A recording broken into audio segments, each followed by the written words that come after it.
I just feel so ecstatic. Like I was feeling really amazing already, just tuning in and preparing, and then all your faces, and it's like, whoosh, wow. So Laura's going to join us. She said she's maybe a little bit late finishing her other thing. But in the meantime, welcome, sisters. Thank you for being here. Thank you for saying yes, for hearing the call, for tuning in on this before even the call reached you, for some of you, for feeling it before the words came out of our mouths, and for tuning in and for being here. And I'd love to hear what it is that drew you here, why you said yes, what you're saying yes to, what inside of you is saying yes,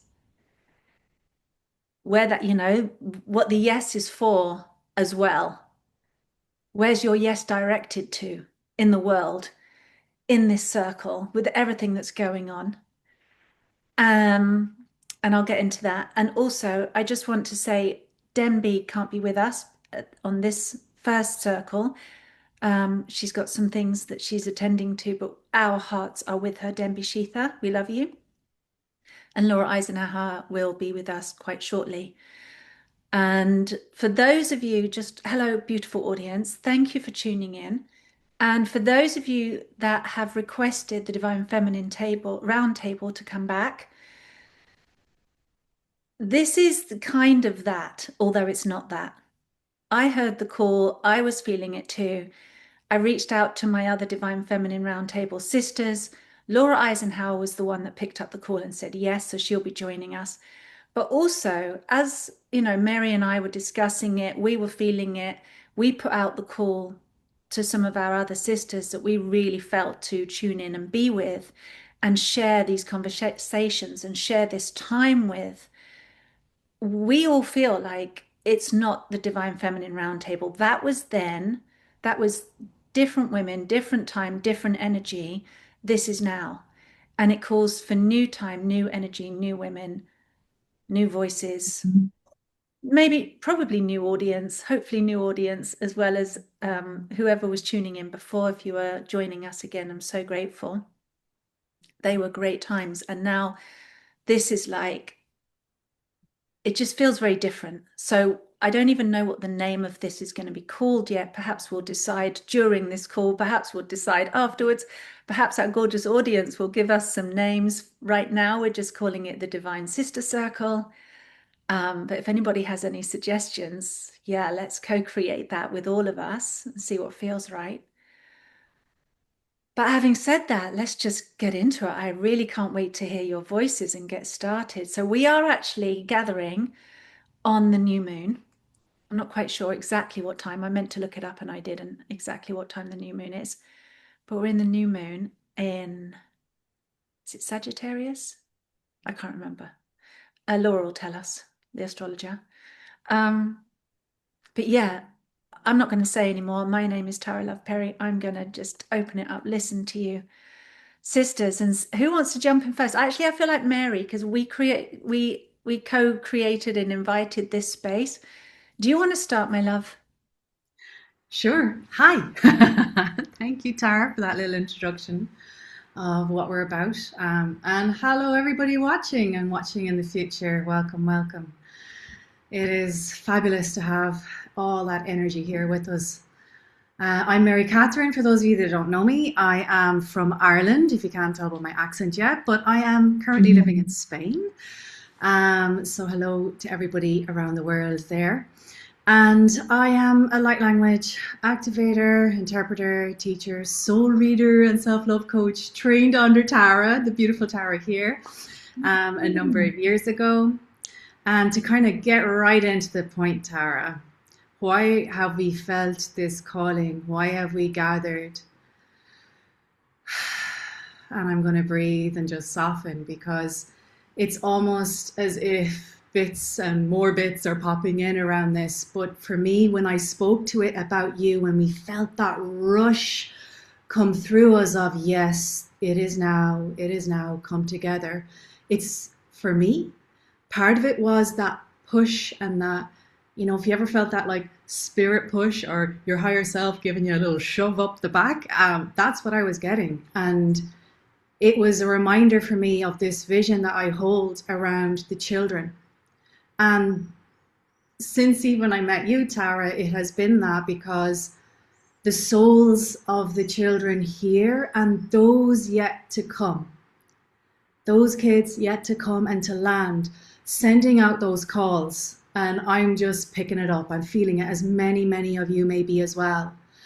And that collective of those souls coming through are asking us, hey, listen, hear us, be the bridge. And that's the words I'm kind of going to use today, is like, be the bridge. The bridge is the way. And as we become the bridge, which is us just remembering, right? And becoming the truth, our authentic selves in all that we can be, clearing out the clutter. This bridge is part of that earth shift as well. But those of us hearing the call for those kids coming through, they're landing in that new space where the bridge leads to. And that felt like, oh yeah, this needs to be kind of said out loud again, because some of you out there are going to have this same packet of information drop in. And when I say that, what I mean is you're going to have those codes come through. There's a wave coming in right now, actually, for June, July, August, September, a massive plasmic wave with new mission add-ons, new purpose add-ons, gifts awakening. You'll notice your sensitivity heightening, intuition, everything. And many of you with that same purpose will be the builders, will be the communicators, the connectors, those that are helping connect other people to the same mission and anchoring it in. Some of you already here are already living it and breathing it, because I've had chats with you here. And it just feels like spark it off again, because those little golden steps are coming in hard and fast. That's why I'm coming here today, because together we're amplifying these clarion calls, we're amplifying the remembrances, we're amplifying the coherence of the heart and the resonance in that field of energy coming through. It's the plasmic field, the quantum field, the divine field. We're merging and phasing with it right now. And you'll notice that as well, opportunities, potentials, everything opening up, compression, pressurization, clearing, opening up as we keep stepping forward into our truth. And it's all going to sound a little different from everybody else. I'm still feeling my way in how this sounds and feels within me. You know, what's my part to play with myself and everyone around me, you know. But that's it. For me, this is creating heaven on earth. This is me discovering what it feels like the kingdom is within, right? So that's it, kind of in a nutshell. Let me know how you all feel around this as well. Well, that was so beautifully put. So great to be here. Hi, everybody. Hi, Laura. We're just we just started saying why we said yes to this. What's happening in us that you know, I put out the call to you, Laura, and you were like, yes. What said yes in you? What are you saying yes to? And where does your yes want to go? Like, where do you see this? You know, where's your energy going right now? What are you pouring into in being part of this circle? And from where this energy, where we all sit collectively, where do you want that to go to? Oh. Yeah, it's one of those feelings that you just get in your nervous system that it's just a yes. Your body knows before your mind catches up with it, and then you just find yourself just typing back, yeah, bring it on. Yeah, I just really feel that we are moving in a really profound direction right now. And as much as there's something that's constantly breathing down our neck, falsities that are appearing in disclosure narratives that we have to be careful of. It's never been about what's outside of us. Those are all just tactics to distract us away from what is happening right now. Not to say that all of it is false. Doesn't mean that it doesn't have some value, but it's really, to me, to just strengthen discernment and to understand what's happening internally, number one. And I feel that the growth periods and initiations that are presenting themselves with all the outer planets in alignment, with the Venus-Jupiter conjunction, with the square to Chiron, and the nodes being impacted by Uranus, this is all like a nervous system response to what we might call bifurcation, right? And I see a bridge between the two splits. There's going to be some that come back and forth, or go back and forth between the two, timelines. Is it really two? I mean, I don't know. I'm sort of envisioning that it's not a one size fits all. It's not you're either on board or you're not. I see it where those that are steering maybe off course, their opportunity for a correction is that much louder. Question is, when that alarm sounds, do you give your power away even more? Just like when disease or discomfort hits our body, do we get to know ourselves better, or do we give that to somebody else to decide? And it doesn't mean like never seek advice or help when you need it, but how much does that dependency bond begin to take away our creative process and our ability to find our truth and what is operating in our being? What sort of traumas and wounds do we need to bring to the surface is very often why we even feel physical symptoms.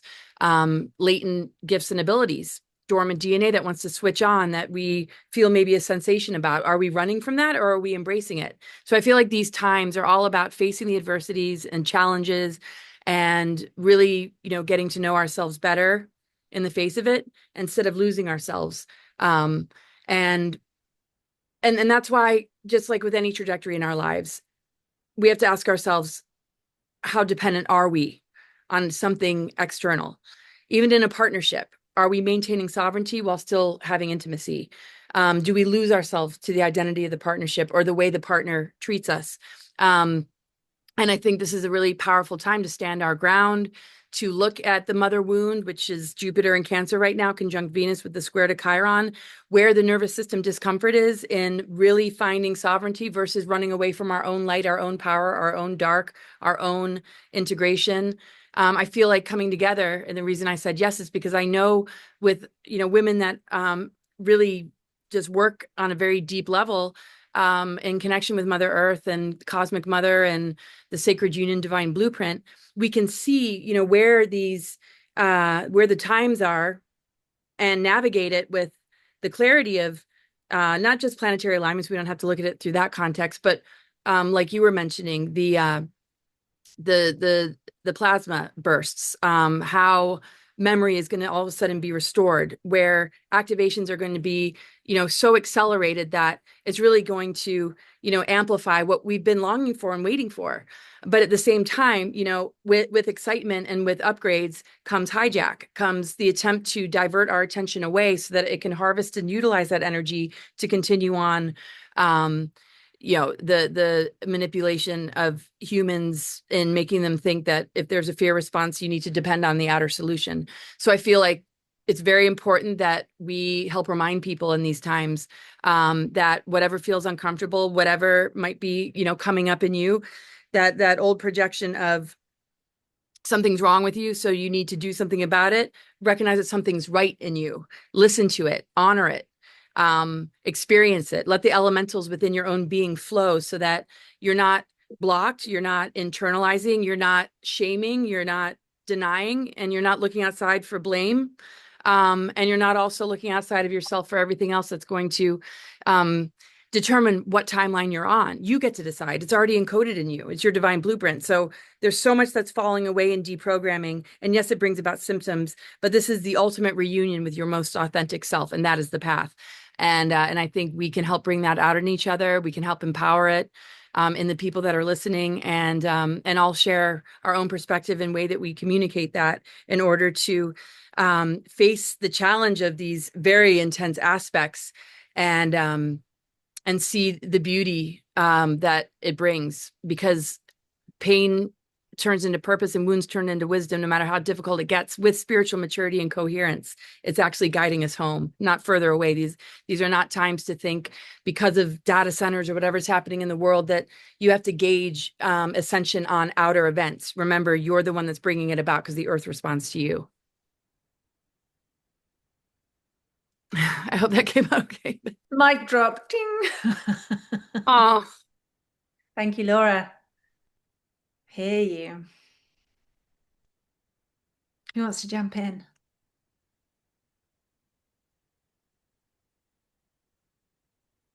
Anyone?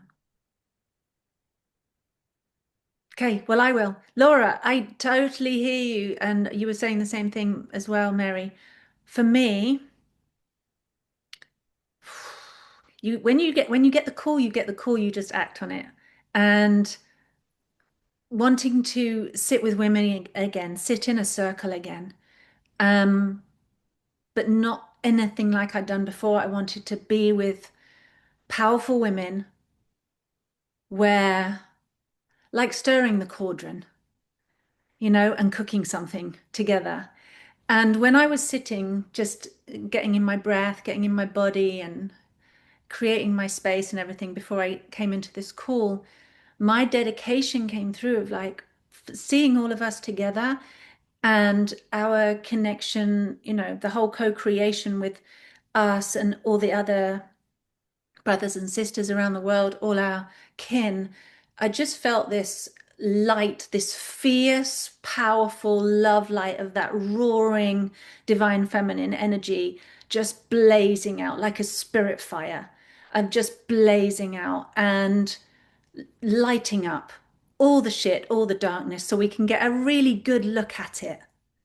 Because it's really good to see what's hiding in the darkness. It's really good to turn over those stones and find out what's lurking, see those places that we haven't yet seen. Like, I enjoy that in a way. It's like, bring it on.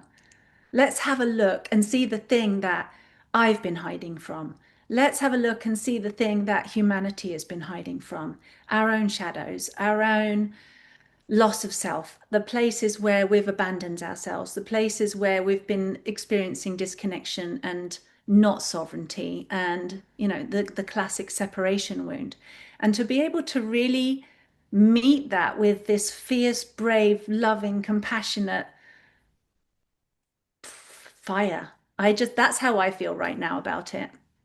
And just embracing everything and having this just co-creation, meeting of hearts, meeting of minds, even if we all, speaking differently and having different facets of the same diamond to communicate from. And really sitting in sovereignty, sitting in that place of, I am all of this.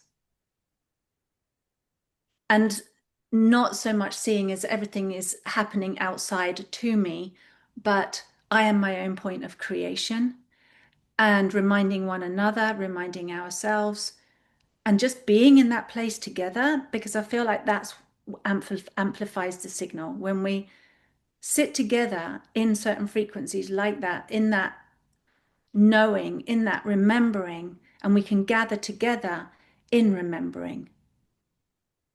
Even if the voices are different, the words are slightly different, the shape of it's a little bit different, how we communicate it, but we're sitting in that place together and sending out that signal.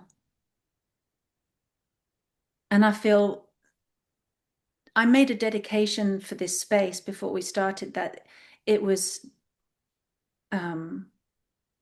basically dedicated to the divine feminine, to the mother, to the earth, to Gaia. As she holds us, as she is going through her birth, we're in symbiosis with her.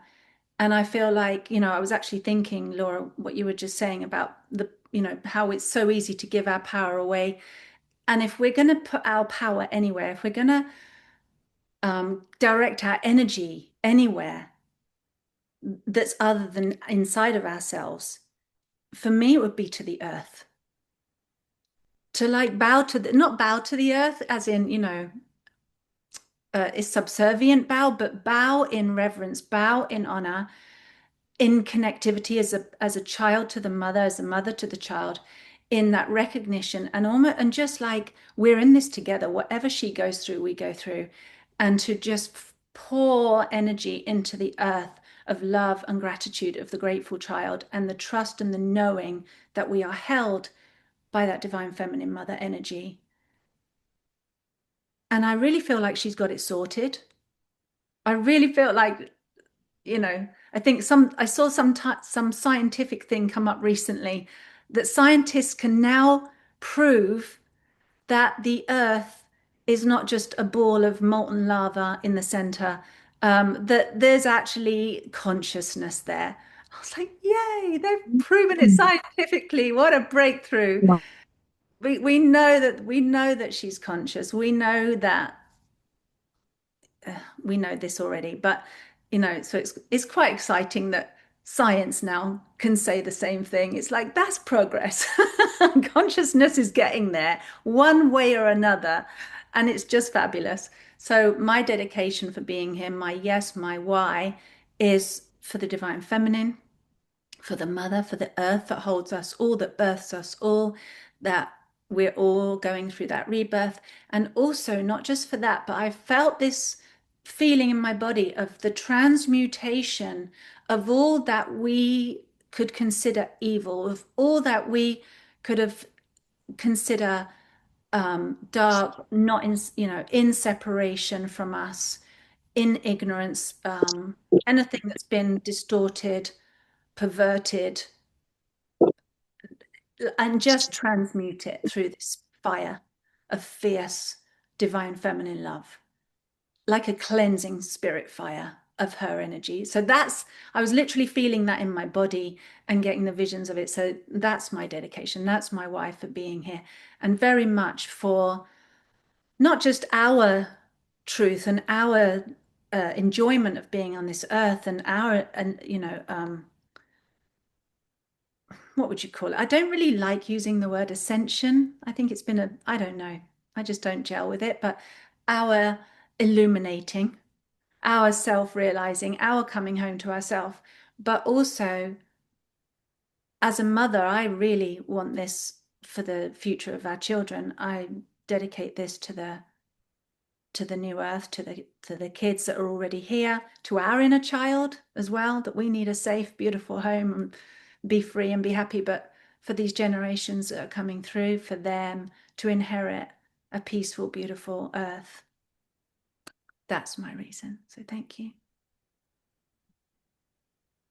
So beautiful. Yeah. I Go, love Jenny. Oh, sorry, Laura. Oh, no. Go. What were you going to say? Oh, I love what you said about just, the mother and just the love. And when you think of the ether element and the quintessence, the fifth element, and how it purifies, how it really is connected to the mother, how it was, in reversal with the reversal grid technology to, kind of keep us digressing, aging really fast, not functioning at our full capacity. It's exactly what you said. Brings that circulation to our being, to the earth, the cosmic and earth energy circulating through our systems, which is happening on a cosmic and earthly level, with how the corrections, the Venus transits have helped anchor the mother energy back to reclaim her body. So when you were saying that, I just thought of all that, and I just wanted to say, yeah, it was. I love your cosmic angle. I follow astrology all the time. I love it. Thank you for bringing that. Jenny, were you going to jump in then?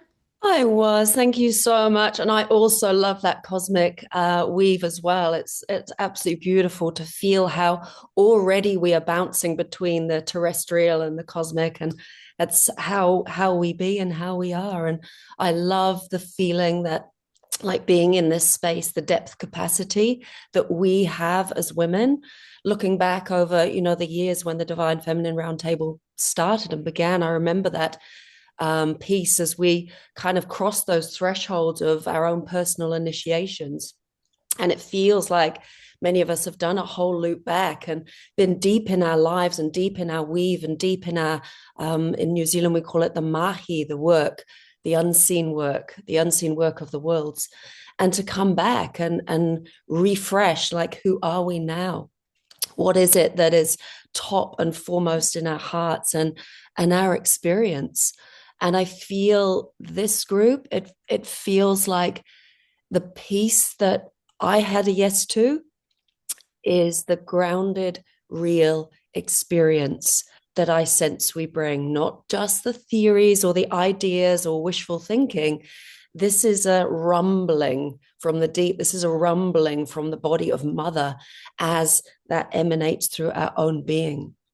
So I'm JENNI. I'm from New Zealand. I'm actually from the UK originally, but found my way once again to these lands. I'm normally not dry at this time. I have this practice at the moment, diving in, jumping in the ocean with another group. I've called a group of women to be ocean swimming every morning. It's midwinter here, as we know. Ooh. So it's not a balmy float on your back. It's a smashing, crashing West Coast initiation every single day. And at the moment, what's interesting, sisters, it's like I receive my information in the water. I barely or rarely need to head into the internet or other worlds to receive information. So there's a direct communion between my body and the body of the waters that is so honest and so real and so tangible. The way I'm feeling this space for me, I want to bring in, it feels edgy because it's so unusual in this day and age. I sit in the heart of a nuclear family. My weave and my work has been the dance I have with my own husband. We've been together nearly 30 years now. We have 2 beautiful children in the world. I'm very, very rebellious with how we weave with them. So we pulled them out of school during that COVID craziness. I was mandated out of my profession. I'm 30 years as a body worker, physiotherapist, amongst other things. And with the children out of school, it's like, Jen, in theory, like what it is you want and what you want to bring and what your calling with the children has always been. It's time to do it. So we called a group. I mean, we ended up with 40 families and 60 children that actually watched what I was doing in COVID. And I went, oh shit, like now the eyes are on me. Like, what are we going to do? So we actually called all the children together and I'm like, well, how do we create a new school? I'm like, okay, drum circle. So drums, children in the center, drop them into the heart of the earth. And they started to channel the school, the vision that they had. And it was ancient.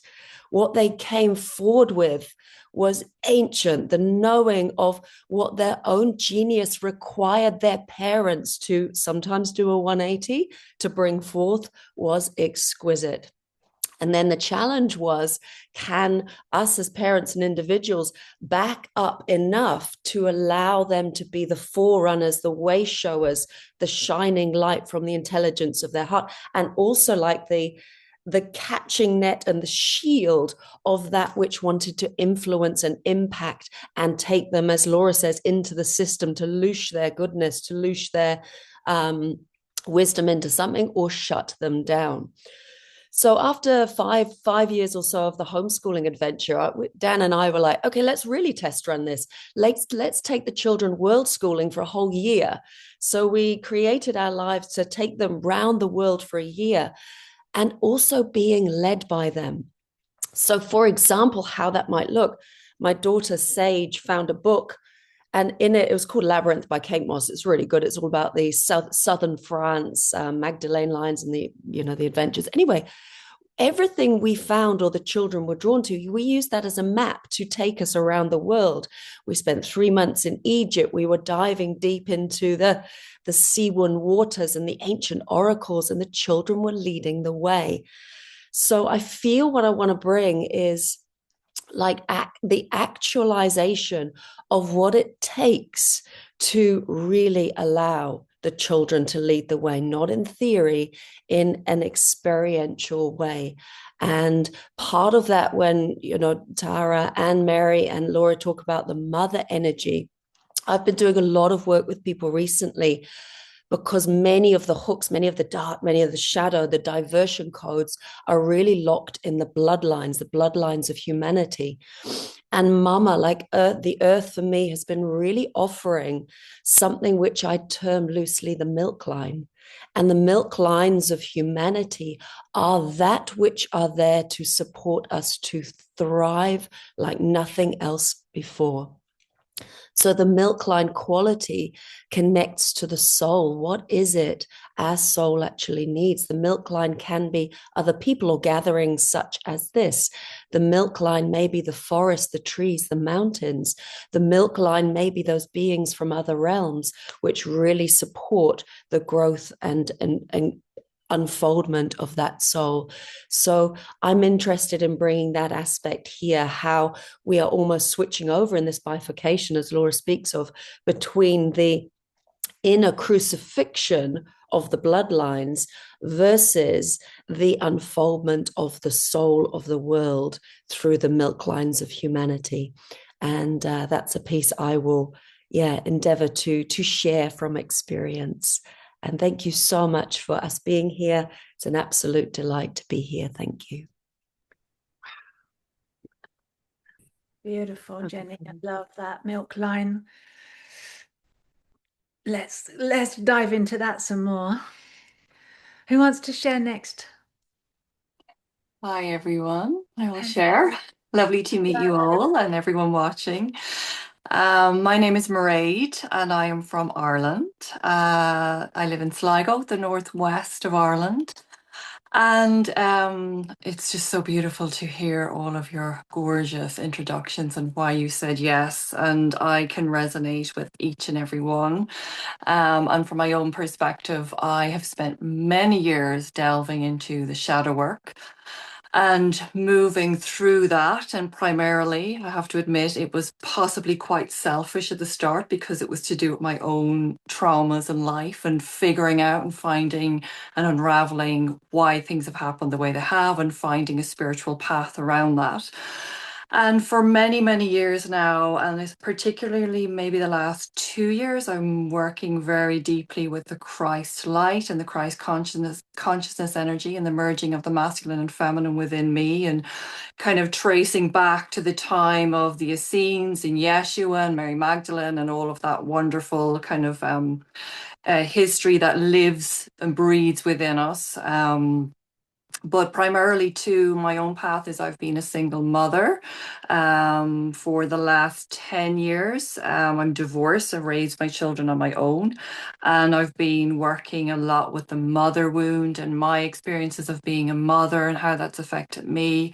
And before I'm back into this work, maybe the last 10 years, my spiritual work. But before that, I was a children's drama teacher for 15 years. So I have that connection with the children as well. And for me in my life, I have a teenage girl. She's 17 and I have two older boys, 19 and 24 almost. But with Lily and her age group, I'm noticing that age, 16, 17, 18, they're all tend to be gravitating towards me the last while and looking for guidance and support. And I'm very aware that nothing is coincidental and I'm using whatever I can to align with my own teachings and what I've learned in my own life. And I'm very aware on a bigger scale of the children, the unborn children, as you know, Mary was talking at the beginning, that are coming in. But for me right now, it's the area of the teenagers that are here right now that are wakening up.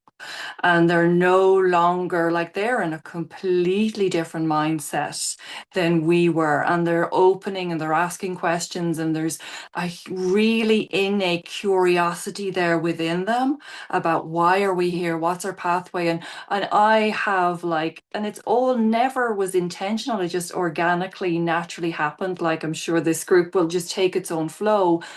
I have so many groups of girls coming to my home, sitting in my sitting room, having a cacao ceremony, reading cards, breathing, and they're so open to this right now. And it's just there's something here awakening within them. My reason for saying yes is that I've got a little bit too comfortable in my own little space in the northwest of Ireland, and I do my own thing. But I would like to open myself up more, learn more as well. But I'm quite, I've always been born awake, I think. I've seen auras since I was a very young child. And then it's just kind of grown. I've become more open to it, my 20s, 30s, and now 40s. And there's so many gifts coming online within me. I see, sense, and feel the energy field. And even as you speak, I see everything. I see the templates, I see the word. It's quite hard to describe, but I see and feel it. So there's a lot of intuition, a lot of information I'm certain will come through me to share as all of you. And I want to be as authentic and appreciate the authenticity which I have within myself, and not even appreciate it, but celebrate it, which is something it's took a long time for me to do, to actually have ownership and celebration about being a beautiful woman in this world and what that means, and owning that, and inspiring other women as well to open up. If any women are watching this, or people watching this, maybe we're going to inspire them too, to take the initiative to follow on their soul pathway and soul purpose. And yes, around, for me, it's the children, it's the younger generation, it's being a mother for me. Has been my devotion. It has been the hardest task I will ever have to take on. And it is as well the unseen. The mother is the unseen here. And if we can, celebrate and share that with each other, I think there's something so empowering when women get together in a circle, when we are able to let our guard down, let our any pretenses down, and be completely authentic. There's a power within us, and I'd love to see where this journey takes us. So it's very exciting. I love that. Thank you. Amazing. Go, Anna. Hello, everyone. Thank you for speaking, ladies. I must say I feel rather out of my depth here. I'm a spiritual person, but I am also very much in the 3D world with what I do. I spend most of my time working in the wellness industry, and that's my main passion because I had a lifelong history of illness problems, and I'm passionate about detox and helping women with their hormones. But I have a feeling I will be listening a lot more than speaking, because I don't know what I can add to this lovely group of women, really. The way that you all speak is not how I speak. So yeah, I must say right now I'm feeling really out of my depth. That's just me being honest. Anna, I really wanted you to be part of this circle. And I know, I know JENNI, and I've actually met you, JENNI, when you visited the UK with your amazing kids. I love your kids and your husband. And I hadn't met Mairead before. And I've known Mary for a long time, and I've known Laura for a while. So I'm familiar with how they speak. And I love how you speak too. And I really feel like if everybody's the same and we're all speaking the same way, it's not so interesting. It's still good, but I love it when we all bring something different. And I love the energy that you bring, and the knowledge that you've gathered over the years around hormones, around detox. I and you, just your personal experience of what you've been through, what you've lived through, what you've healed, what you know, how you view things. So I'm really, really happy that you're here. Thank you for saying yes. Oh, thank you. And I love Well, you. hopefully, If you're out of your depth, I said yes because you asked me, and I think you're lovely, and I just thought, why not? Why not give it a go and see what happens? But yeah, with some of the kind of spiritual things, I don't know what I can add. And I follow astrology. I love it, but I don't know enough to sort of bring it up.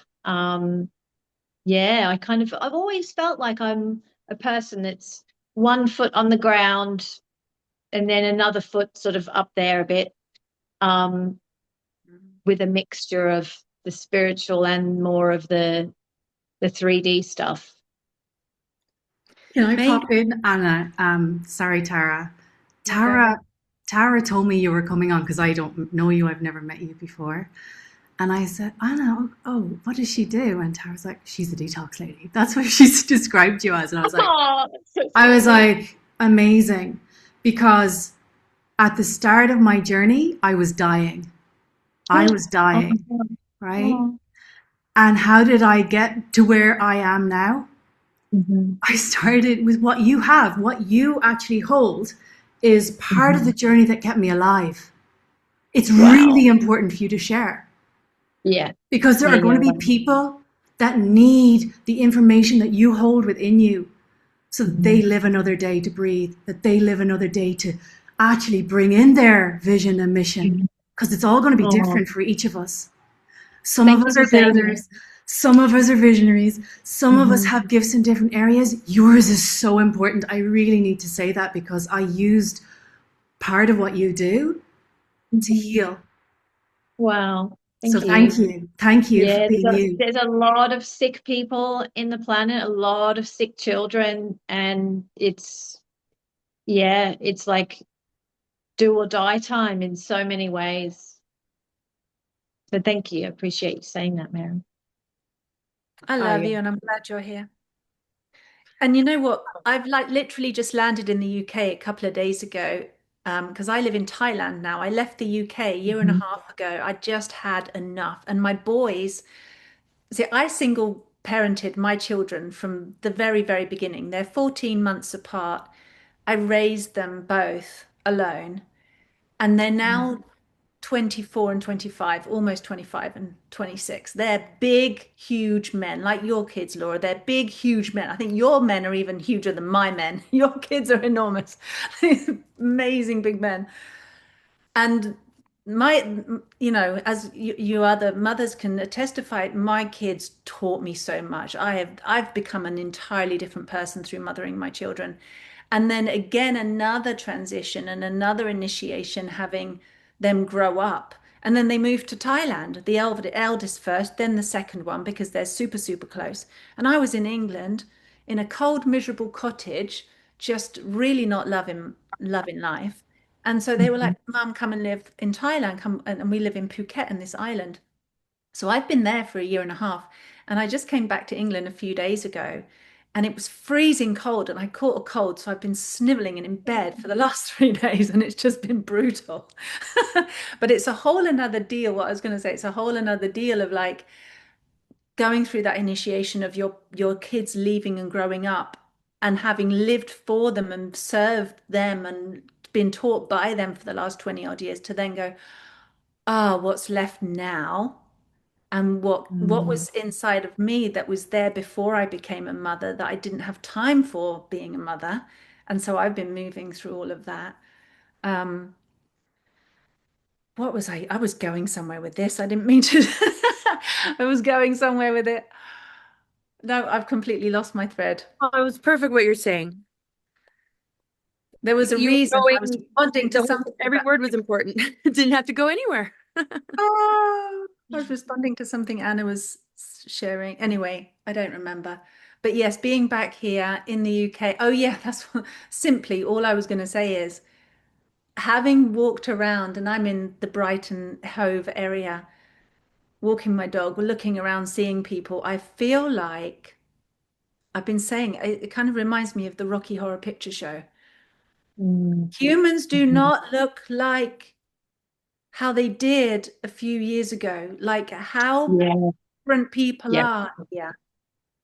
Because I didn't get out, I was like living quite a recluse life before I went away. And being in Thailand, like I'm surrounded by very healthy people. Generally, Mhm, everybody looks, almost everybody looks very, very healthy and fairly, not as infiltrated as some other parts of the world, like here. Like there's a lot of freedom where I live. And Yeah. coming back here, it's a bit like running at 60 miles an hour into a brick wall and going, whoa. Mhm. And then looking around people and being in their energy fields, like you, Mairead. I've been a psychic since I was a little kid. I literally call it soul reading because I can read all of the things, feel everything, super, super empathic, see all the energies. And I'm like seeing their energies and I'm like, where's the humans? It's so weird. Or it's a bit like being in the Star Wars movie, you know, and they go into the Mhm. Star Bar and there's all these different aliens. And I sort of feel like I'm there. Yeah. Really strange. Just, am No, I? I get it. I get it. As you know, we left England, it's I think 6 years at the end of this year. And I see it. I know exactly what you mean. I live in a third world country, supposedly it's what they call Costa Rica, but I have way more freedom here. Yeah, People are healthier. People are happier, even though a lot of them are poor. It yeah. makes you realize we've been sold some lies about the Western world with people wanting us to think it's the best. You know, if you belong to a Western country, you're living in a wonderful place, and it's just simply not true. Um, yeah, and my kids are thriving here. I dread to think what would have happened if we'd have stayed in England and they went to normal schools. And yeah, I feel like it's another world for me now looking back to England. Mm. And just feeling into it's, I don't want to just come out the wrong way, but who's really here? Like, Hmm. where are the humans who are really here? Not just people that look like humans or resemble humans, but that I really don't want this to come out the wrong way. So forgive me if it sounds weird, but do you know what I mean? Like Well, there's souls in something a that they're body. doing.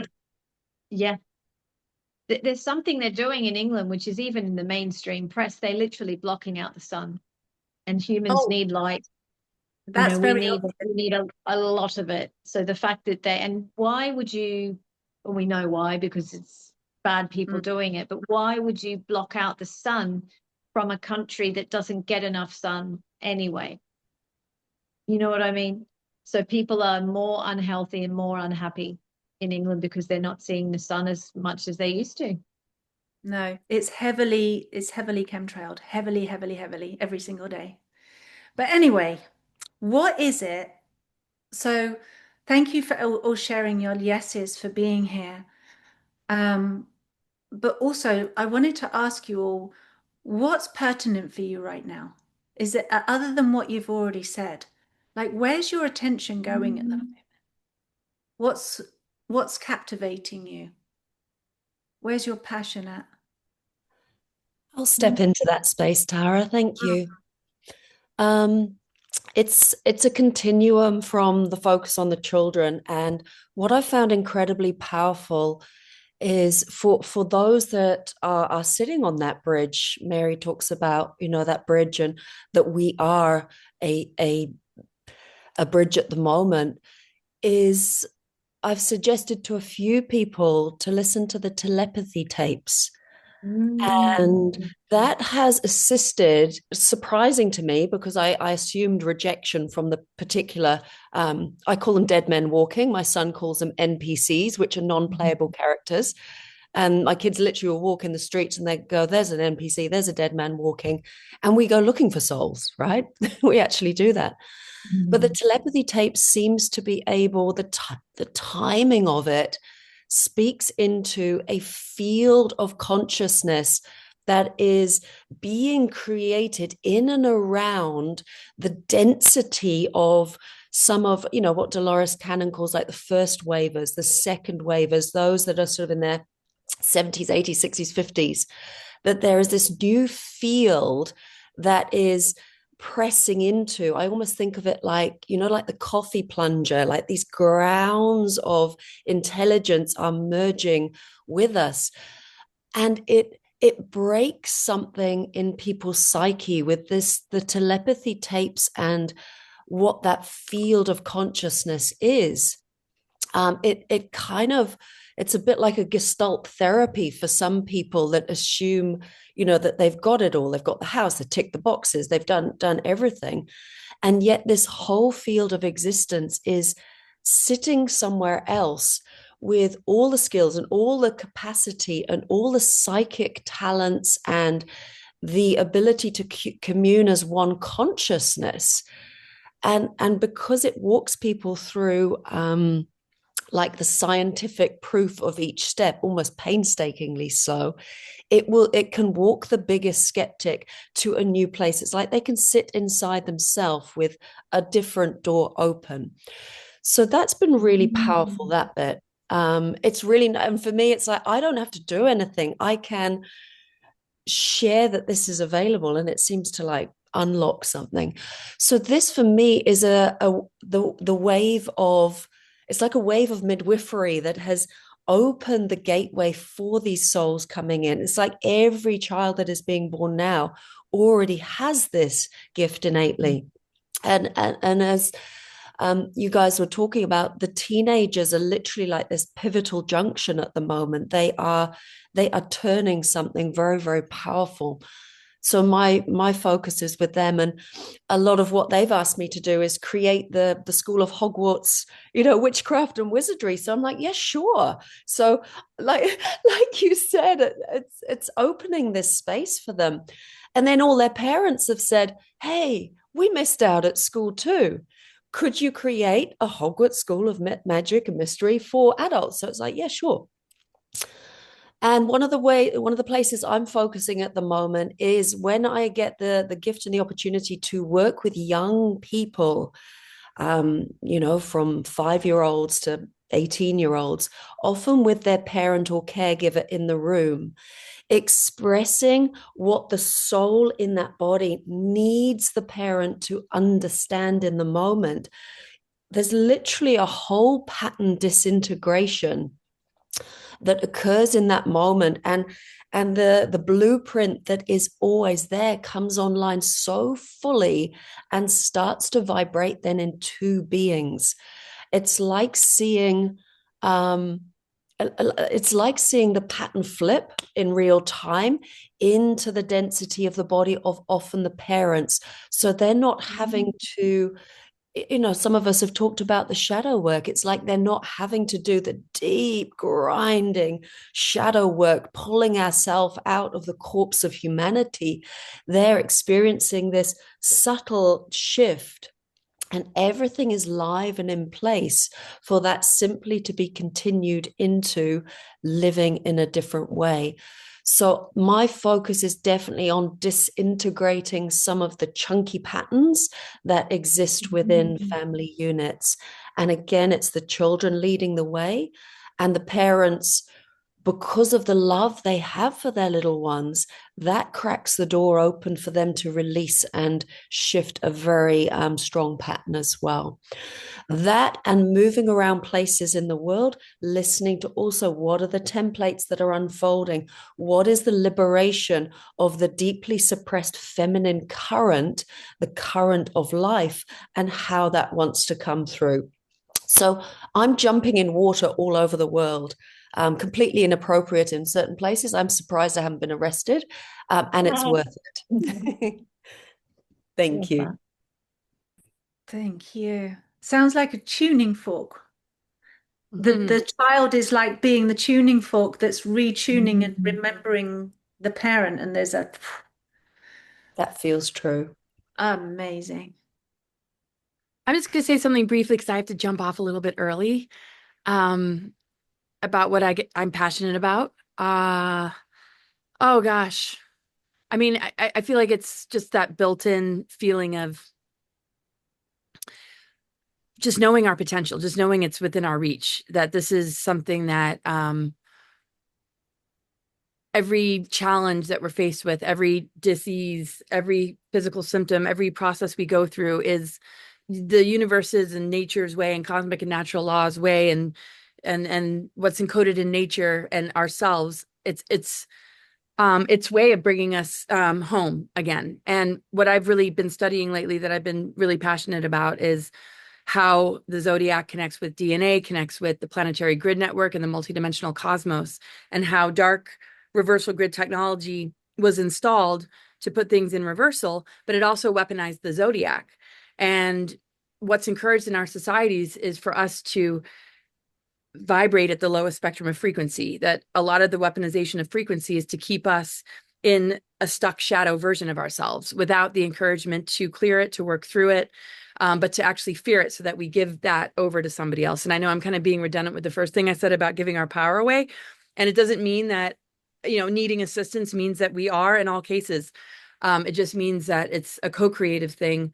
And the true work with somebody else would be to focus on self-sufficiency and sovereignty, not dependency. That's what we would, walk away with. And I feel that this is the shift going on in our societies, that all the pillars of society that hold a particular house in the zodiac, like 10th house career, 11th house more about the social community movements, 9th house more cultural travel, adventure, and other philosophies, Eastern philosophies, higher education, that kind of thing. Every house of the zodiac represents a sector of our world, and what moves through us internally, because it connects with our organs, and it connects with our nervous system, it connects with our circulatory system, our head, all the way to our feet, Aries, Pisces. So I love what you were saying, and is it Anna? Because what you do, astrology is only going to describe oh, okay, Pluto, detox, regeneration, release of what doesn't serve us. Astrology only explains what already is. It's that's why I love all the different perspectives, because we could look at a flower and understand it in different ways, but it's the same way, really, when it comes down to it. The flower has essence, it has frequency, it has the appeal to the eyes and the fragrance of it all. Then there's, the healing properties of, it as a medicine plant. And then there's the biology of it, the photosynthesis, or how it grows, and the way the leaves form and the way it blossoms, and the seed. There's so many different components to understanding one thing, which is very intricate, that holds all things, ecosystems, and everything that exists within our physical body in the container of a human vessel, and then the consciousness factor. So without what you do, we would be just all plugged up and toxic, and not living very long. So I just love just all the different perspectives and functions. So when I work with astrology, I'm looking at patternings, but what I've really brought in is understanding the reversals. So if the reversal grid technology has created inversion, and if, inversion and reversal grid energy, with the targeting being on the quintessence, the ether, the dodecahedron, so that the ether energy is going into the ground, symbolic of the pentagram going into the ground that Satanists identify with and use, then we're not connecting with the purification of that quintessence, of that ether, which activates the mitochondrial DNA. It heals the mitochondrial DNA, which is the power behind our cells. Every other nucleic acid connects with an elemental: earth, air, fire, water. So when we look at nature and we look at ourselves, the relationship is so profound, because social engineering and geoengineering are very much the same thing. Reversal grid technology is encouraging us to age quicker, but it relies on programmings. So the programmings are based in the zodiac. If you look at every house of the zodiac and every sign, society is encouraging the lowest expression of every sign. Gemini, gossip; Scorpio, jealousy, obsession, Aries, bossiness, my way or the highway; Libra, people pleaser, got to make everybody else happy but the self.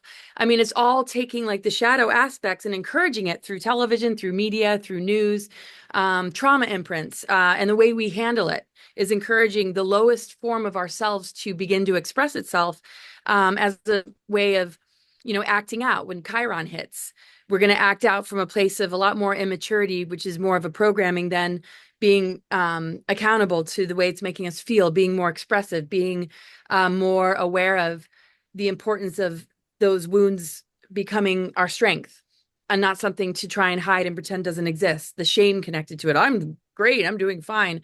Or the masking of it in the addictions that people get caught in, which is the inversion of Pisces and the shadow side of Neptune, self-undoing addiction and getting caught in, the illusion of it all, when its higher octave is the creative imagination and the mystical, the unseen realms, the waters. So studying it, and recognizing those inversions and just really observing how everything in the world, not everything in the world, but the way the system has been rigged is to keep us in that lower spectrum of frequency in order to constantly feel anxiety and discomfort, because we're not completing the initiation through that shadow into wholeness again, into clarity, into purity, which is a process of nature. It does it every, in the seasons, and the way that nature functions, it just has cycles like that, in order to keep itself healthy. So the attack on nature with geoengineering, the attack on humans with social engineering, I feel we break down the control grid and the frequency manipulations and the dark tech through overriding it by completing the initiations and not getting caught in the net of inversion. And it's not to say that all of it is negative, but when you look at religion too, dogma, unworthiness, being a lowly sinner, looking outside the self, hoping to be saved. When it comes to disclosure, aliens coming, saving the day, or challenging everybody's belief systems, when this whole time has all been within us to move through these lower spectrums of frequencies, the dependency bond it causes, the entity attachments that result, which is what the nodal axis is helping us to understand. The growth period of humanity right now is South Node Virgo. Virgo is ruled by Mercury. How does the mind speak to the body? The opposite, which is what we're here to step into and integrate as a growth period right now for humanity, is Pisces, directly opposite, which is Neptune Pisces. This is the restoration of the tree of life. The Virgo is like the root system, but Mercury determines what is feeding those roots, or what's feeding the tree. And then the Neptune is the branches that open up. So if we're feeding programmings and inversions, or we're stunting our growth by not completing the process we need to complete through clearing whatever in the shadow work, the mind is speaking to the body, programmings, toxicity, negative self-talk, self-hatred, fear of the future, dependency on something outside of us, and it makes the body sick. So you help, press that release valve to let go of all that in order to create the direct connect that is necessary to bring in the creative imagination and direct connect with source, our higher self, our dreams and visions, which is also the higher dimensions of Neptune, or the multidimensional, which it represents. So when we're in a programming and we're connecting with the creative imagination, it stops short and connects with an archon instead, an entity attachment, something that's hanging on as a demonic force to that programming, that rituals and dark rituals connected to Satanism are trying to perpetuate through sitting on doing dark rituals at sacred sites to infect the planetary grid with continual trauma loops, so that we're in constant trauma loops through the news stories and all the propaganda and all the stuff that's being thrown at us. So my passion is to be even more integrating of all this and understanding of all of it, to explain it better than I am, to begin to just notice it, that whatever we get thrown, when it throws us in an inversion, when it keeps us in a place of limitation, and we see that Saturn has acted like a lid, which is now turning into a container to hold the multidimensional, and we see that Mercury, when it breaks the programmings and begins to speak to our higher self, we restore the tree of life, because this whole tree of knowledge has been targeted with mind control, social engineering, and with self-knowledge, and returning to that empowerment of speaking our thoughts into reality as the magician archetype to manifest a future in an empowered and creative way, helps to offset and break down everything that the system is doing to keep us enslaved or keep us dependent. And so I just see this major showdown of forces right now. Why is this such a targeted window period? Because the 13th sign, which is ruled by the ether, the return of the mother, the quintessence, the healing of the mitochondrial DNA, the return of that ether element is purifying all the elementals. That's why they wanted us to mask up, step away from each other, fear, breath, because they know that this is such a powerful time for these activations to happen, that there's a constant rerouting, this is what they rigged the whole system to keep away, the mother reclaiming her body. So the beauty of these times for me is that has nothing, that has no hold over us whatsoever. That when we override these psyops, false flags, or social engineering agendas. We collapse it in the planetary grid, we alchemize, we neutralize, and we restore. And we're doing it in our own bodies, and we're doing it on the planet. And there's nothing we need to really learn. There's nothing we have to really do, but just be aware of how powerful our human vessel and consciousness is. In every moment, we're given the opportunity to experience the bringing around of inversion and inviting it back home to realign with source, and then to purify where the toxicity or the hold that those inversions have had on us, to see the release and see how the miracle energy and the light energy streaming through our nervous system is accelerating our growth. And just like you were saying in the beginning, Mary, the plasma bursts and just like what's actually like happening that we're really looking forward to. We can feel it in our nervous system because we've done so much work that the planetary body herself and our own physical vessel is prepared enough to be able to take in and integrate this blast of clarity, because the lines are clear now. The purification, the releasing, the detoxing has been successful enough for this next blast and upgrade to really, move through our system and absolutely take out all this dark tech and literally collapse it, literally dismantle it through our override frequency. So even if people are still addicted and still dependent, their ability to notice what's thriving will help them to reroute and accelerate their growth even more profoundly than ever before. So I don't see it so much as a split. I see the split turning into a heart, that through unconditional love and patience and compassion, we can help souls that are like, this is not looking so good over here. And look at them. They're like all bright and shifting into something really beautiful. I want some of that so many, I just see so many ships that are kind of sinking, catching themselves right in the nick of time to just join us. And it's not joining a belief system, it's joining their truth, their authenticity, their strength, their determination to remember the self and tap into the dormant DNA and all the beautiful, powerful gifts and abilities as an ascending human that's seeing the earth respond in a way that really shows us that it's us. It's moving through us. So I hope I said that okay. I know I got to go, but I hope that kind of made sense.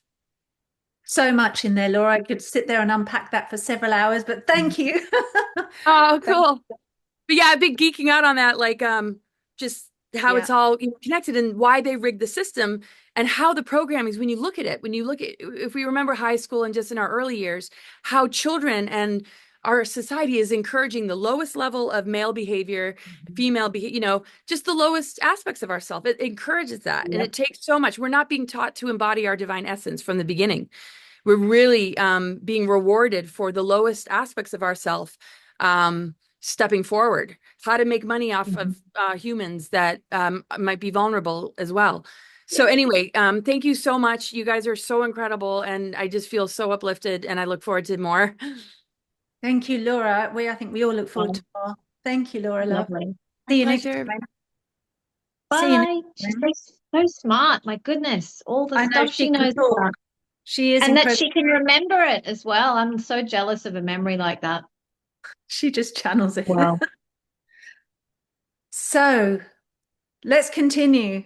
I mean, there's so many different directions I could spin off of what Laura just said. You know what? Just right now, just jumping in off that, for the last 20 odd years, I've been teaching people about self-embodiment, self-love embodiment, self-embodiment with unconditional love, in that meeting and loving every single part of yourself back into wholeness and loving yourself back whole again. And of course, not just teaching that to other people, but walking the talk and doing it again and again and again and again and again, and all the different roots and branches that can take you down. And what Laura said in the very beginning about the blueprint, JENNI, you mentioned the blueprint. I think Mairead, you mentioned the blueprint as well. Maybe, I'm not quite sure, but that's where my focus has been on. A lot is the template of our humanity and where it came from originally, and how our divine template was built. And what does that mean for us? And where does the DNA sit with the divine blueprint? So I've been fascinated with this a lot recently, and I've been listening to a lot of podcasts about the Sumerian texts, um, right? And the Enki and Enlil and the Epic of, is it Gilgamesh? I'm not very good with remembering the Epic of Gilgamesh, and all of these like origin myths of humanity and where we started. And because I have this belief, I have this feeling that the DNA in us, whatever that is, and however it came to be constructed, because I'm not entirely sure yet. And I've done a lot of reading on people and looking into their DNA. And a lot of the time I see it as like junk that's kind of pieced together. And there's all kinds of other, it's messy, it's not pure, it's not clean. I'm like, where did this come from, this DNA thing? Anyway, maybe some genealogists can talk to me about that. But basically, I've always had this feeling that much like the dragonfly, when that there's a point of which our DNA, that latent DNA, the 98% of our DNA that is utterly, apparently like useless, but is latent, will burst into life. And does it Ooh. unfurl, does it unfurl gradually like a fern in springtime? Or is it like switching on screwing in the Christmas tree lights and then all of a sudden everything lights up? Will it be more gentle? Will it, I'm imagining it will be more of an unfurling, more gentle, because if our latent DNA all switched on all of a sudden, we would be in some kind of trauma, I think, healing crisis. It would be like, whoa, yeah, exactly. But I do have this feeling like as it seems so apparent that humanity itself is being threatened, like the very existence of humans Yeah. being threatened, Mhm. like at an extinction level. Yes.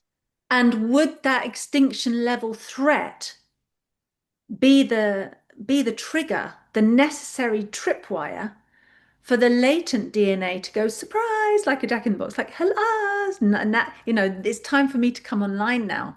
I would like the latent DNA was like, I was just waiting for this. This was a right.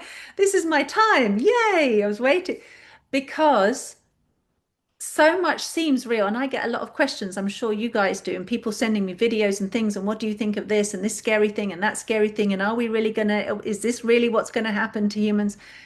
And I really have this very somatic sense of deep knowing in my being that none of these things are coming to pass in real life. Like it's a show, like it's a hologram that we're living through, we're living out like a virtual reality where it looks like people are falling by the wayside and people are going and terrible atrocities are happening. And I'm just being very careful about my language here because I want us to continue to have this channel. So I'm not naming things specifically, right? I'm speaking generally.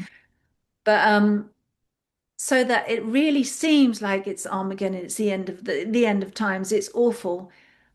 On for one level to awaken that DNA, on another level, what Laura was talking about, the nervous system, because I do believe that our nervous system is going from like a dial-up broadband to super fiber optic broadband. Like we have had to expand our bandwidth, and it means really anchoring ourselves in. Like we can't be a powerful conduit for these forces, the cosmic forces, the knowledge, the genius, the divinity, the plasma, the waves, the ascension of Mother Earth, all of these energies that are coming in and going up, and that whole divine flow of the divine masculine and feminine at work with the cosmos and the earth, and that shaping and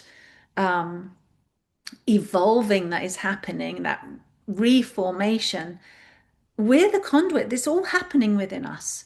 And so for us to be really in our bodies, coming back into presence with what's happening right now in this moment, in this breath of what actually is, of what we actually know that's happening within us, and being able to just breathe and be with all of the things, all of the information that's coming in, all of the media information, the world information, but also the cosmic information, the inner information in our DNA, in our inner knowing that's coming back to life. It's reawakening within us. It's flowering within us. There's so much information. And all of that puts such an extreme pressure on the nervous system. If we're not soft, if we're not surrendered, if we're not in our bodies, anchored, rooted, feeling safe, like rooted in the base center, rooted into the earth, feeling held, feeling safe. And then we can be this incredible highway, this incredible conduit of that knowledge and that transformation, the information taking shape and moving through us and transforming through us.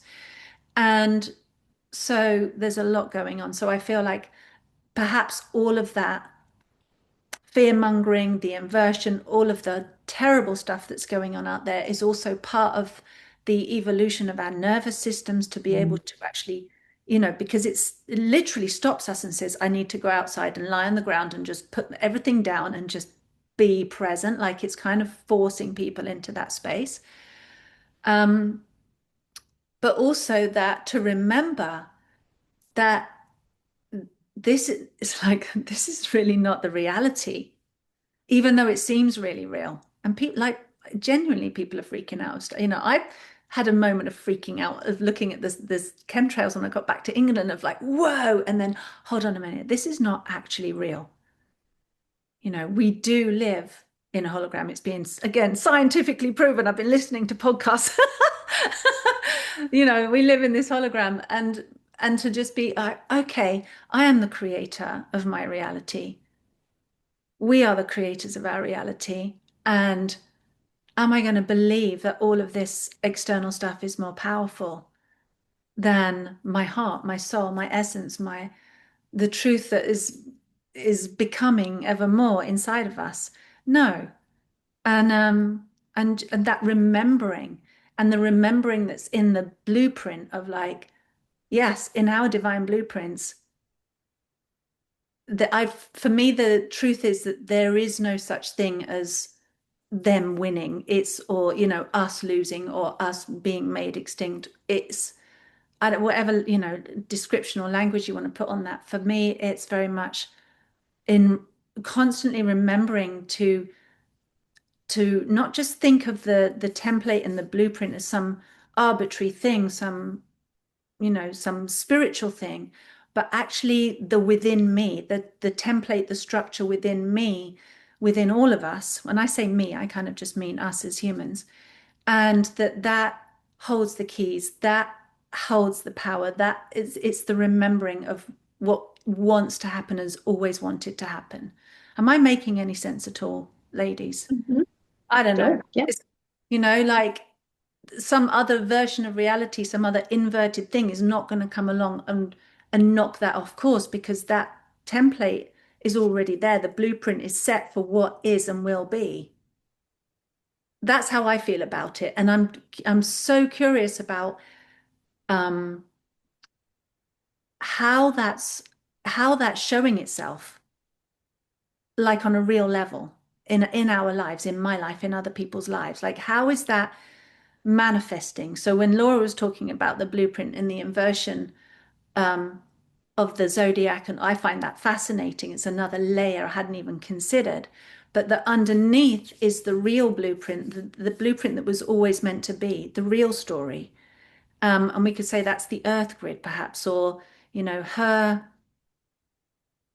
higher self evolving and coming online. I don't know. There's so many different ways of saying it. But ultimately, I think what I'm really trying to say is that at the moment, I'm really fascinated about the remembering of that original template, remembering the ancient beginning of whatever that was, and coming full cycle.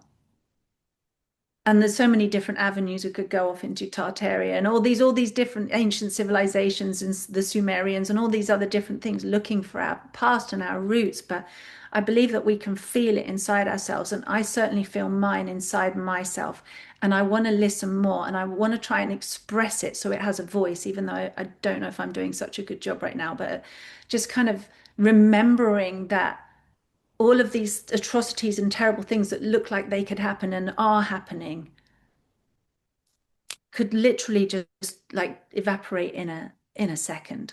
I just don't feel like it's real. And I feel like in the remembering, everything can be undone that's being attempted to sabotage that remembering. Does that make sense? Mm-hmm. Anyway, that's where I'm at. And that's my message today for anyone that's listening as well. Just remembering that what's really real, what's really true, and not getting caught up in the story and Yeah. believing some other version, some spun hypnotizing thread of fear. Like, just come back to that template inside of your Could I ancient. add to that as well, Tara? Please That's do. beautiful. I feel exactly what you're saying. You're great at being able to put the language behind it. And with the nervous system, absolutely. Like I feel right now as well. I think I had this conversation with Mary recently about, my nervous system.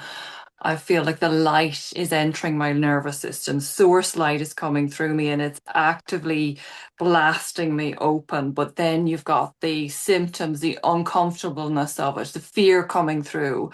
And going back to, for me and my journey with my soul purpose and following through on what is that for me, and questioning that.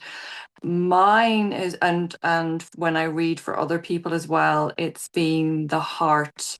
The heart is like the doorway in for me. So everything of all the shadow work and all of the aspects within myself, from coming out of an alignment and expansion and contraction, it's always, for me, my guides show me when I'm lost, when I'm out of alignment, when I'm in despair, or there's something shadow aspects.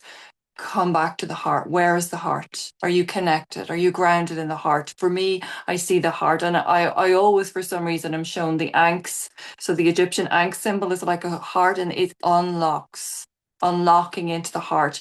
And I'm shown as well, like, as children, go back to the children as children.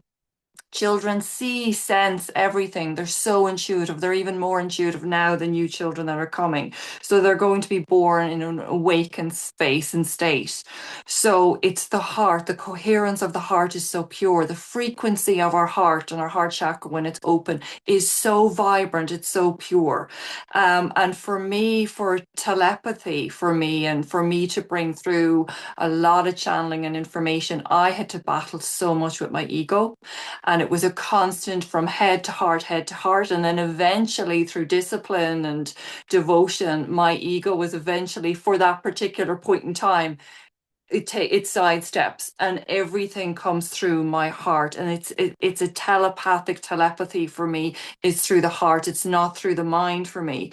So I'm shown then that when my heart is open, and has been open from a young age, as many are, it's a frequency. So my heart's picking up on the frequency energy of people around me, and this is why I can tune into the elementals, the fae, and this is why children are born with those beautiful open hearts. But then through experiences in life, through social conditioning, through all the different dynamics of how we are, as Laura's mentioned, enclosed and pushed down, the heart closes up and the mind closes up. So then children just then be conformed and fit into boxes and programmed. So for me and my journey, tapping back into my soul purpose and soul alignment was reconnecting, opening up the heart. But when I open up the heart, of course the shadow comes out, of course the pain comes out, the fears and all of that, but that's all part of the initiation and the process. So eventually then, layer by layer by layer, getting into the alignment with the soul purpose. And I found that that's my bread and butter, so to speak, of any time I'm out of alignment, come back into the heart. And I feel that many at the moment too, there's a lot of wonderful, incredible, spiritually awakened people, but there's also a sense too with the shadow aspect of it. There's kind of a fashionable thing right now too, that there's a lot of retreats, there's a lot of it's fashionable to receive or go to retreats, and it might not be heart aligned, and it could be a money making thing, it could be a fashionable thing. And I've kind of swayed and stepped back from a lot of work I was offered to do retreats in different parts of the world because of that. And I found that it's mentioned earlier, Tara, about where are the humans? For me, it's when I meet people, where is their heart at? Is their heart open? Is it aligned?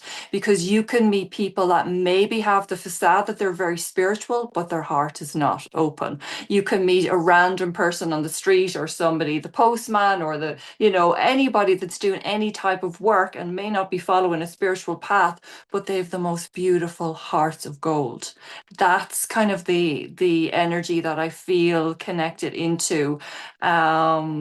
And that is kind of my inner compass right now. And it always has helped me and supported me to move deeper in.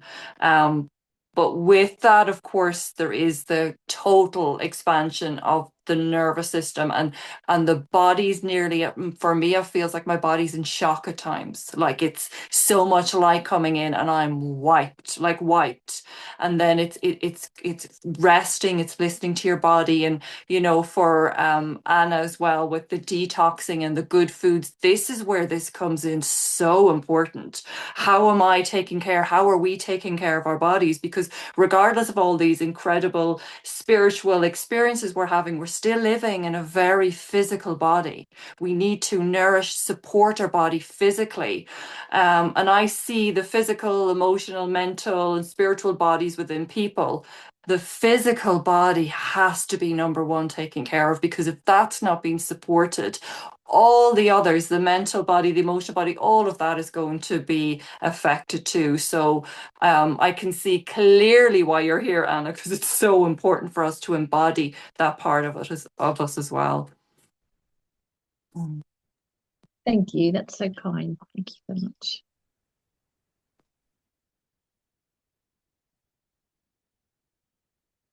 Oops, I you're didn't realize I was muted. muted. I didn't realize I was muted. I was saying thank you to Mairead. And also, Mary and Anna, if you want to say anything else about what your focus is on right now, anything that you're particularly passionate or interested in, and then I think we should wrap this up because we've actually already been going an hour and a half already. I think in future we'll keep it under an hour, but this is our first one, so heck, I'm just going to keep rolling with it because it's amazing listening to you. And I'm super inspired and energized by everything everyone said. So is doing the job already, I think. Anna, Oh, Mary, that's would so you like nice. to say anything? Where's your I focus at would, but Anna? I'll see if Mary wants to go first because I know I've said a lot. So, You've hardly said anything. We've said loads you more. sure? Come on. I've What, been what, thinking lots in my mind. what's, I just had a great week with I've started an agency with my sister where we connect health focused influencers to really good brands, because you can see there's a lot of people in the space where they are actually selling crap that's not good for people, and it's full of heavy metals and it's toxic and things like that. So I'm putting all my passions into that. So yeah, that's my good bit of news this week. and I think in future, whatever, I don't know if we'll call these round tables or whatever we're going to call these circles. I'd love you to share more about what you know about hormones. And also, I'm curious to pick your brains about peptides and what you think of peptides, because I keep having people bring it up in conversations of what's going on with that at the moment. And yeah, just Mhm. quickly, any thoughts on that? Because some people are saying, I mean, I haven't Yeah. gone near the stuff. I have not gone near the stuff, meth, blue, all of that stuff. I'm really wary of all of that stuff. Mhm. Not all of it, but I haven't gone near it, and I definitely wouldn't put anything in my body with a needle. I don't care There's a how good couple of people tell you it is. yeah, There's a couple of things that seems concerning about them. Is that one, they can be made by Pfizer, Exactly. and why would you trust them after what they've done? Just because they've got a product that they are promoting as regenerating your organs, does it actually mean there's going to do that? I almost went down the peptide route myself. It's very expensive, and you have to keep doing them every 18 months, I've heard. So if you do a course of them, which might cost you a couple of $1,000 if you're injecting them, it's not going to keep you really fit and healthy forever. It's a temporary fix. Even though I've heard amazing stories about people that said they felt like crap and they tried so many things and they didn't get better until they used them.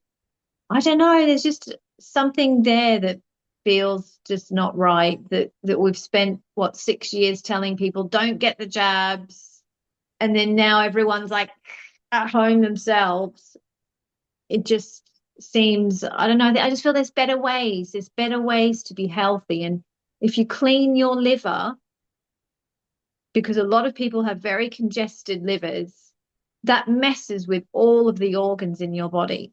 So if you were to do a series of liver flushes, or if you didn't want to do that, you can take some herbs that help to dissolve any fatty deposits that's in your liver, or things that can kill some of the parasites that attack your liver. You'll probably find you'll look better, you'll sleep better, your whole body will work better. And that to me makes more sense than injecting things that has all of a sudden come out of nowhere.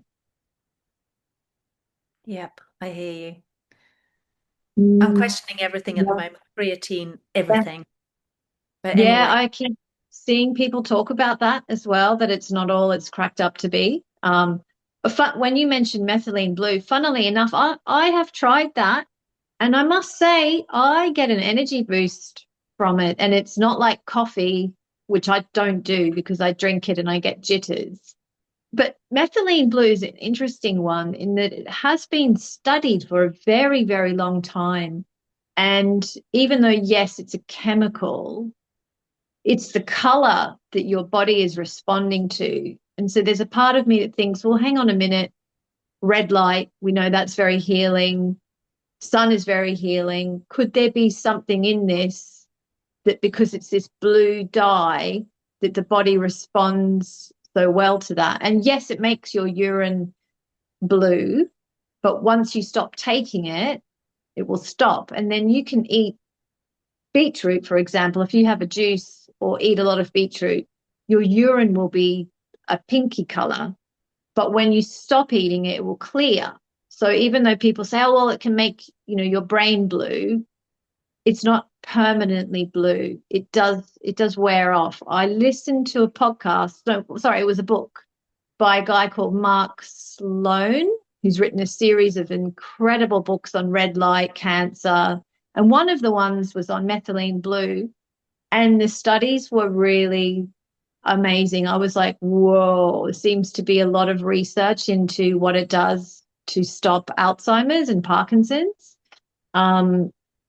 So yeah, I don't know too much about it. I know that when I've tried it, I do feel like my brain is more awake, but I could be wrong. There could be stuff that comes out in the future where I go, oh, actually, that's not that great. So yeah, it's a wild, wild west out there with supplements, that's for sure. I really think it is. It's good. I think it's good to get into it though. Thanks for sharing. I think there's so much more we can dive into in future videos about all that. Mary Catherine, would you like to wrap us up? Thank you, Thank Mia. Would you you. like to wrap us up, darling, Yes. with where you are at right now? And Yeah, just to kind of, I think, tie together everything Anna shared there and you shared and Mairead, discernment is probably paramount for everybody right now. Even in the health industry, and I've also tried MB, and I have a whole story on that as well, which I won't get into here, but it is fascinating in how it works. discernment and knowing when and how we can take things to support our body really only anchors in when our nervous systems are regulated. We're going back again to the nervous systems, right? And Tara does this beautiful thing called breathe and receive. This is all those things that we, these pathways, which are essentially us as living bridges. We all have these pathways that help lead people to this regulation. Anna has hers with the detox. Tara has hers with the breathe, receive, the self-love. Marie has hers with what she does and the soul reading. And I know Jenny has what she does with her retreats and how she guides people. And Laura has her versions of it. We all do, because we understand that in order to be embodied, the regulation of the nervous system right now is paramount. It increases our discernment to ask, is this for me? Is that a yes? Is it a no? Is it now? Is it later? It's like as we be present in the presence, which is again the field I spoke of earlier. And that field, when I talk of the field, that's linked to what Laura was talking about when she mentions the quintessence and the aether and the plasmic light. For me, plasmic light and aether, there's an intertwining. And when I spoke of that wave that's on its way in, June, July, August, September, that wave is activating the nervous systems. It's one of the things I've spoken about. And bringing it out into a greater light and bringing it back in deeper into the anchor point of the earth. When this happens, detox is going to be important for people because things are going to be coming out because it won't want to live in that, right?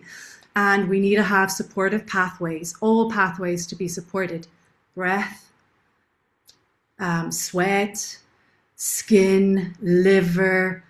Also, mind and heart coherence is so big in this, to know everything that we need to know with regards to how we're anchoring, what's true, what's not true. That's very important. Also knowing when to stop. Stop looking at that. Stop scrolling. Stop speaking to that person. They're not serving us. Ooh, some light language is coming in just saying that. The discernment is and I'm going to take a breath and invite everybody watching, because we received a lot of information. And I'm going to invite that information, which is light. And I'm softening my body all the way down to the sitting space as I receive this. And all of the light that's moving through our nervous systems, I'm going to just invite us all to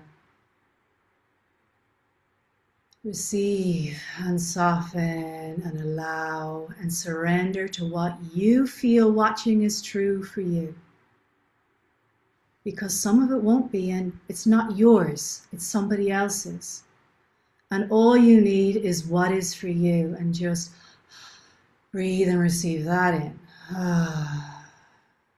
There will be words that were spoken here today in this space and in this group that will be coherent for you. They'll be the keys that unlock something. There will be words that just breathe in, wash right over you.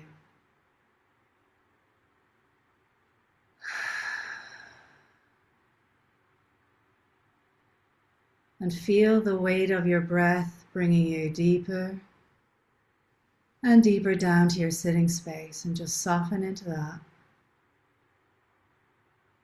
Because I'm inviting your discernment through. And it's safe for you to discern. And only you can do that, right? Breathe.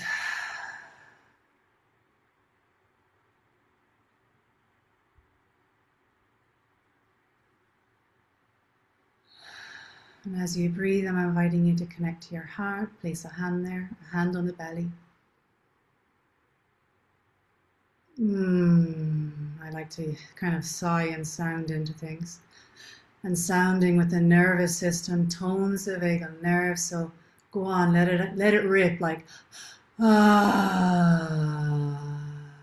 There you go. I want to thank each and every single one of us. I felt the ripple of our hearts. I felt us even click and start to regulate together at certain points more and more. And I'm inviting whatever was shared here to go to the hearts that need it, the minds and the ears and the eyes to receive it for their highest good. And I thank everything here. Siam su'uriam kala arahatrur niva su'usam sama wahedriyatkar. Thank you. I think that's all that is left to share. Thank I you. just feel so excited and happy. Thank you, Mary. Thank you, everyone. Thank you. See you next time. See you next time. Love you. Thank you, ladies. Thank you. So nice to meet everyone. Thank you, Tara. Thank you.